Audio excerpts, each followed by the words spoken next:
नमस्कार, मी वृषाली परांडे तुमच्या सगळ्यांचं पुन्हा एकदा माझ्या चॅनलवर खूप खूप मनापासून स्वागत करते. Welcome to my channel.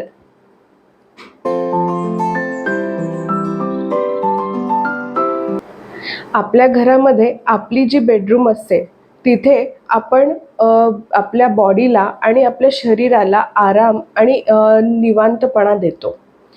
त्यामुळे आपली जी बेडरूम आहे ही खूप रिलॅक्सिंग, कामिंग आणि कोझी असली पाहिजे. आपण जो काही वेळ आपल्या बेडरूममध्ये घालवतो किंवा रात्री आपण झोपायला आपल्या बेडरूममध्ये ज्यावेळेस जातो, त्यावेळेस आपल्या शरीरावर, आपल्या मनावर आणि आपल्या मेंदूवर जो काही ताण आहे, तो निघाला पाहिजे आणि त्यामुळे आपल्या बेडरूमची डिझायनिंग एकदम व्यवस्थित प्रकारे होणं खूप गरजेचं आहे. त्यामुळे आजच्या व्हिडिओमध्ये मी तुम्हाला 5 महत्त्वाच्या टिप्स शेअर करणार आहे तुमचं बेडरूम छान प्रकारे डिझाईन करण्यासाठी. जर तुमचं बेडरूम हे उत्तम प्रकारे डिझाईन नसेल तर तिथे तुम्हाला मिळणारा जो एक्सपिरियन्स आहे, तुमची जी वाइब आहे, ती तुम्हाला जशी पाहिजे तशी तुम्ही करू शकता. त्यामुळे हा व्हिडिओ तुम्ही शेवटपर्यंत बघत राहा.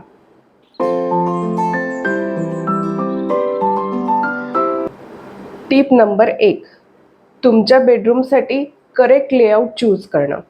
करेक्ट लेआउट चूज करणं म्हणजे काय, की ज्यावेळेस तुम्ही एक जनरली आपण आपल्या बेडरूमच्या मेजरमेंट घेऊन एक पेपरवर समजा तुम्ही ड्रॉ केलं, कुठे विंडो आहे, कुठे एंट्री आहे, तुमच्या बेडरूमचा दरवाजा आहे, असं तुम्ही ड्रॉ केल्यानंतर तुमच्या बेडरूममध्ये यूज होणारं फर्निचर म्हणजे बेड आहे, वॉर्डरोब आहे, ड्रेसर आहे, लागल्यास तुम्हाला जर स्टडी टेबल आहे, हे सगळं फर्निचर तुम्ही कसं तुमच्या बेडरूममध्ये प्लेस कराल.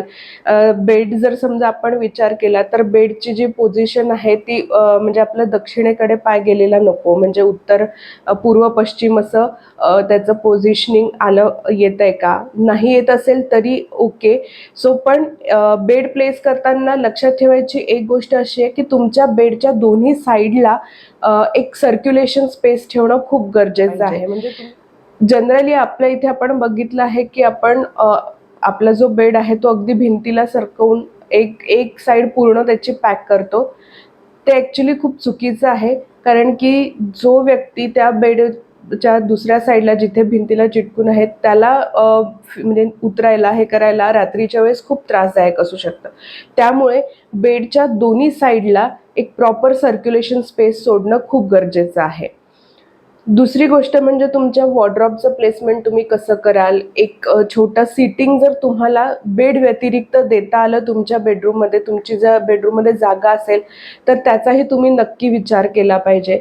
आणि ज्यावेळेस तुम्ही हे सगळे फर्निचर प्लेस करत असाल तर त्यामध्ये तुमची जी सर्क्युलेशन स्पेस आहे, म्हणजे तुम्ही तुमच्या बेडरूममध्ये वावरताना कोणत्याही फर्निचरवर तुम्ही धडकला म्हणजे बम्प झाला नाही पाहिजे किंवा तुम्हाला ते लागलं नाही पाहिजे, याची काळजी घेणं खूप गरजेचं आहे.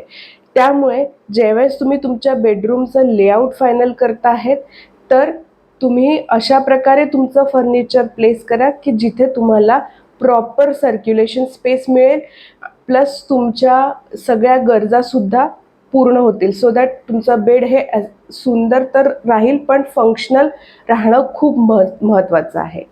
सो करेक्ट लेआउट तुम्ही तुमच्या बेडरूमसाठी चूज करणं खूप गरजेचं आहे. टिप नंबर 2, तुमच्या बेडरूमसाठी करेक्ट रंग चूज करणे.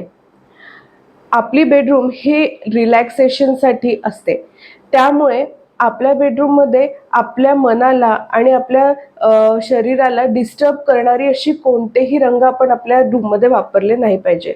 फॉर एक्झाम्पल रेड, ऑरेंज असे जे डार्क रंग आहेत, जे खूप एनर्जेटिक आणि असे खूप आपल्या मनावर हावी होणारे असे जे रंग आहेत, हे रंग टाळले पाहिजे. त्याच ऐवजी तुम्ही ब्लू, ग्रीन जे कूलिंग रंग आहेत, म्हणजे जे आपल्या मनाला शांत, काम करतात, असे रंग तुम्ही वापरले पाहिजे. पण तुमच्या बेडरूमसाठी करेक्ट चॉईस जर असेल तर ती न्यूट्रल कलर्सची आहे. म्हणजे की जे व्हाईटिश टोनमध्ये असतात, की कोणत्याही रंगाचा अगदी व्हाईट जाणारा थोडासा टिंट जो असतो तो असतो न्यूट्रल कलर्स. सो त्यासाठी हे बेडरूमसाठी करेक्ट का आहे, कारण की त्याच्याने आपलं जे कामिंग आणि कोझी असं एक फील आपल्या बेडरूममध्ये राहतो. आणि तरी तुम्हाला कलर्स जर ॲड करायचे असतील तुमच्या ह्याच्यात, तर एक पॉपअप कलर्स तुम्ही ॲड करू शकता. म्हणजे तुम्ही कलर्स तुमच्या सॉफ्ट फर्निशिंगमध्ये, म्हणजे बेड स्प्रेड, जसं बेड कवर्स असतील, कुशन कवर्स असतील, कर्टन्स असतील, किंवा एखादा आर्टिफॅक्ट असेल जे तुम्ही तुमच्या बेडरूममध्ये लावत असाल, सो त्याच्या थ्रू तुम्ही तुमच्या बेडरूममध्ये कलर्स ॲड करू शकतात. आणि बाकी इतर भिंती वगैरे तुम्ही न्यूट्रल कलरमध्ये पेंट करू शकता. अजून एक महत्त्वाची गोष्ट सांगायची म्हणजे, जर तुमची लहान बेडरूम असेल तर ट्राय करा की तुम्ही तिथे व्हाईट आणि न्यूट्रल टोन्सकडे तुम्ही जास्ती जाल, कारण की हे रंग लाईट रिफ्लेक्ट करतात आणि एक जागा मोठी असल्याचा भास निर्माण करतात. त्यामुळे तेच जर तुमची बेडरूम मोठी असेल तर तुम्ही एक ॲक्सेंट वॉल, म्हणजे बेडच्या मागची वॉल म्हणा, ती वॉल तुम्ही डार्क कलरमध्ये पेंट करू शकतात. पण डार्क कलरही जे कूल कलर्स आहेत, म्हणजे ग्रीन आहे, ब्लू आहे, तुम्ही कोणतेही डार्क रंग तुमच्या बेडरूमसाठी वापरू शकता. टिप नंबर 3, तुमच्या बेडरूमसाठी करेक्ट लाइटिंग चूज करणं. आपण आपल्या बेडरूममध्ये जास्ती तर रात्रीचा वेळ आपण घालवतो. म्हणजे दिवसभर ऑफिसमध्ये काम करून आल्यानंतर आपण आपल्या बेडरूममध्ये रिलॅक्सेशनसाठी जातो. सो त्यावेळेस आपल्या बेडरूममध्ये खूप हार्श लाइटिंग नको. सो प्रकाश तर असला पाहिजे ज्याच्याने आपण आपल्या बेडरूममध्ये अगदी इझिली फिरू शकलो पाहिजे, पण ती आपल्या मेंदूवर किंवा आपल्या डोळ्यांना अगदी हार्श नसली पाहिजे. आपल्या बेडरूममध्ये कूल व्हाईट असलेला रंग, म्हणजे जसं आपल्या ट्यूबलाईट्स आहे हे, तर तशा रंगाचे लाईट्स टाळावे, कारण की त्याच्याने आपल्या मेंदूला रिलॅक्सेशन मिळतच नाही. म्हणजे आपल्या मेंदूला हे सिग्नल जात असतं की अजूनही दिवस आहे आणि आपल्याला अजूनही काम करायचं आहे. त्यामुळे आपल्या बेडरूममधली जी लाइटिंग असली पाहिजे ती वॉर्म आणि थोडंसं डे लाइटिंग, अगदी फंक्शनल गोष्टींसाठी, म्हणजे जिथे आपल्याला वॉर्डरोबचे तुम्ही प्रोफाईल, वॉर्डरोब जर तुम्हाला उघडून तुम्हाला काही काम करायचं असेल, कपडे काढणं म्हणा, जे काही आहे, सो त्या गोष्टींसाठी तुम्ही वॉर्डरोबच्या आतमध्ये एक प्रोफाईल लाइटिंग देऊ शकतात. प्लस तुमचं जे बेडसाईड रीडिंग, तुम्हाला रीडिंग करायचं असेल तर त्यासाठीचा जो टास्क लाइटिंग आहे त्याच्यामध्ये तुम्ही थोडासा ब्राईट कलर वापरू शकता, ब्राईट लाईट येणारा लाईट वापरू शकता. पण इतर साठी तुम्ही ॲम्बियंट लाइटिंग वापरू शकता. म्हणजे तुमच्या फॉल सिलिंगमध्ये प्रोफाईल लाइटिंग आहे, किंवा हेडबोर्डच्या मागे तुम्ही एक प्रोफाईल लाईट, म्हणजे ज्या LED स्ट्रिप येतात त्या लावू शकता. प्लस बेडच्या खाली सुद्धा तुमचं फ्लोर इल्युमिनेट करण्यासाठी म्हणून बेडच्या खाली सुद्धा तुम्ही प्रोफाईल लाइटिंगचा विचार करू शकता.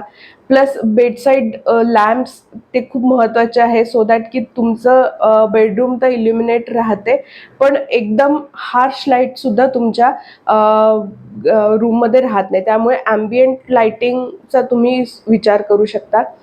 प्लस जे आपल्या ॲक्सेंट लाइटिंग आहे, म्हणजे जे ओव्हरऑल आपलं रूम आपल्याला पूर्णपणे प्रकाशित करण्यासाठी जे लागणारी लाइटिंग आहे, म्हणजे जे आपण सिलिंगवर आपण लाईट्स लावतो, सो ते सुद्धा तुम्ही वॉर्म व्हाईट रंगामध्ये असले पाहिजे, अगदी कूल व्हाईट नाही.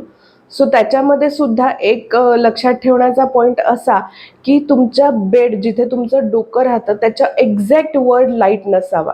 साईडनी लाईट येणारा ठीक आहे, पण एक्झॅक्ट तुमच्या डोक्याच्या वर लाईट नसावा, कारण की तुम्ही जे रिलॅक्स होता तर तुमच्या डोळ्याला तो लाईट आला नाही पाहिजे. सो अशा प्रकारे तुम्ही तुमच्या बेडरूमची करेक्ट लाइटिंग आणि लेअरिंग थ्रू, म्हणजे तुमचं टास्क लाइटिंग, ॲम्बियंट लाइटिंग आणि ॲक्सेंट लाइटिंग, अशा लेयर्समध्ये तुम्ही तुमच्या बेडरूमचं लाइटिंग करू शकता. टिप नंबर 4, तुमच्या बेडरूमसाठी करेक्ट फर्निचर चूज करणं. सो जनरली आपल्या बेडरूममधले जे काही फर्निचर आहे ते चूज करताना लक्षात ठेवायचं म्हणजे आपल्या बेडरूमची साईज. सो आपल्या बेडरूमच्या साईज अनुसार आपण आपल्या बेडरूममध्ये यूज करणारं फर्निचर विकत घेतलं पाहिजे. सो त्यामध्ये जर समजा तुमची बेडरूम मोठी असेल तर तुमच्या बेडरूममध्ये यूज होणारं फर्निचर हे जरा हेवी, म्हणजे हेवी म्हणजे जड नाही, तुमच्या डोळ्यांना दिसताना जरा हेवी, म्हणजे डार्क कलर असेल, थोडं सॉलिड वूडमध्ये मोठे लेग्स असतील किंवा वॉर्डरोब पण थोडंसं मोठं बल्की असं असेल तर तुम्ही ते ठेवू शकता, कारण की तुमची रूम मोठी आहे.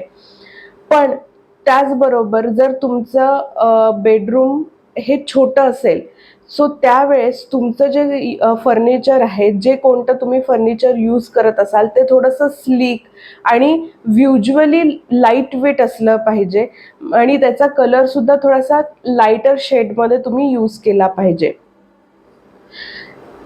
फर्निचर यूज करताना आपल्या इथे निग्लेक्ट होणारी गोष्ट अशी की आपण बेडसाईड टेबल्स फार कमी यूज करतो किंवा काही काही घरांमध्ये यूजसुद्धा करत नाही. पण बेडसोबत तुम्ही बेडसाईड टेबल घेतलाच पाहिजे, कारण की आपण आपला फोन असेल, मोबाईल आपण चार्जिंगला लावतो त्याला ठेवायला एक जागा, समजा आपण पुस्तक रीड करत असू त्याच्यासाठी ठेवायला जागा, किंवा आपण रात्री काही मेडिसिन घेत असू तर आणि रात्री पाणी लागत असेल तर त्याला ठेवायला एक जागा अशी प्रॉपर म्हणजे बेडसाईड टेबलला असू शकते, सो दॅट तुम्ही इझिली त्या गोष्टी ग्रॅब करू शकता. सो बेड तुम्ही ज्यावेळेस ठेवता आहे तर त्याच्या बाजूला बेडसाईड टेबल तुम्ही नक्की ठेवायला हवा. आणखीन एक गोष्ट अशी की ज्यावेळेस तुम्ही तुमच्या बेडरूमचं फर्निचर विकत घेतात तर ट्राय करा तुमच्या बेडरूममध्ये बेडशिवाय सुद्धा एक सिटिंग अरेंजमेंट असली पाहिजे. मग ती एखादी छोटी चेअर असेल किंवा तुमच्या बेडरूमच्या विंडोला जर जागा असेल तर तिथे विंडो सीट बनवणं असेल. सो बेडशिवाय बसण्यासाठी एक छोटंसं चेअर किंवा छोटंसं बेंच, काहीतरी जागा तुम्ही तुमच्या बेडरूममध्ये ठेवायला हवी. सो टिप नंबर 5, तुमच्या बेडरूमसाठी करेक्ट सॉफ्ट फर्निशिंग आणि आर्ट पीस सिलेक्ट करणं. सो तुमची बेडरूम ही फंक्शनल तर आता झाली आहे, पण ती दिसायलाही सुंदर दिसली पाहिजे. त्यासाठीचे एलिमेंट्स म्हणजे तुमचे सॉफ्ट फर्निशिंग आणि आर्ट पीसेस. सो तुमच्या बेडरूममध्ये तुम्ही सॉफ्ट फर्निशिंग म्हणजे कर्टन आहेत, बेडशीट आहेत, हे एका तुमच्या कलर थीमनुसार आणि एका तुमच्या कोणतीही थीम असेल तुमच्या बेडरूमची त्यानुसार तुम्ही सिलेक्ट केले पाहिजे. तुमच्या बेडरूममध्ये कर्टन सिलेक्ट करताना तुम्ही ते 2 लेयर्समध्ये यूज केले पाहिजे. एक म्हणजे शियर कर्टन्स आणि दुसरं म्हणजे ब्लॅकआउट कर्टन्स. शियर कर्टन्स हे तुमच्या बेडरूममध्ये म्हणजे लाईटसुद्धा येऊ देतात, प्लस तुमची प्रायव्हसी त्यांनी हॅम्पर होत नाही. दुसरी गोष्ट म्हणजे तुम्हाला दिवसा जर तुमच्या बेडरूममध्ये अंधार करायचा असेल, तुम्हाला थोडंसं झोपायचं असेल तर त्यासाठी ब्लॅकआउट कर्टन्स, सो दॅट की तुमच्या बेडरूममध्ये येणारा प्रकाश पूर्णपणे तो ब्लॅकआउट कर्टन बंद करतो. सो त्यासाठी म्हणून तुम्ही अशा प्रकारे 2 लेयरमध्ये तुम्ही कर्टन्स यूज केले पाहिजे. तुम्ही कुशन्ससुद्धा लेयर्समध्ये वापरले पाहिजे, सो दॅट एक कोझी असं म्हणजे ज्यावेळेस तुम्ही तिथे बसता तर तुम्ही असं कोझी फिलिंग तुमच्या बेडला येतं. प्लस तुम्ही बेडमध्ये वापरणारी मॅट्रेससुद्धा तुम्ही तुमच्या शरीराला आराम देणारी अशी असली पाहिजे. आजकाल खूप साऱ्या ऑर्थोपेडिक्स आणि वेगवेगळ्या प्रकारच्या मॅट्रेसेस येतात, त्याचा तुम्ही विचार केला पाहिजे. दुसरी गोष्ट म्हणजे तुमचे आर्ट पीसेस. तुम्ही तुमच्या बेडरूमला छान दिसण्यासाठी जे वापरणार आहात ते आर्ट पीसेसही तुमच्या टेस्टनुसार, तुमच्या बेडरूमच्या स्कीमनुसार म्हणजे थीमनुसार तुम्ही सिलेक्ट केले पाहिजे. सो बेडच्या मागे तुम्ही एक छानसा आर्ट पीस तुम्ही लावू शकता. प्लस तुमच्या जे बेडसाईड टेबल आहे तर त्याला तुम्ही छान लुक देण्यासाठी छानशा फोटो फ्रेम किंवा एखादं छानसं छोटंसं आर्टिफॅक्ट, सो अशा वेगवेगळ्या प्रकारे तुम्ही तुमच्या बेडरूमला स्टाईल अप करू शकता आणि एक छान लुक, एक सुंदर लुक तुमच्या बेडरूमसाठी देऊ शकता. तुम्हाला आजचा व्हिडिओ कसा वाटला हे मला कमेंट थ्रू नक्की कळवा आणि हा व्हिडिओ शेवटपर्यंत बघितल्याबद्दल खूप खूप धन्यवाद. तुम्हालाही तुमची बेडरूम डिझाईन करण्यासाठी मदत हवी असेल तर तुम्ही मला नक्की कॉन्टॅक्ट करू शकता आणि माझ्या चॅनलला लाईक, शेअर, सबस्क्राईब नक्की करा. हसत रहा, मजेत रहा. नमस्कार.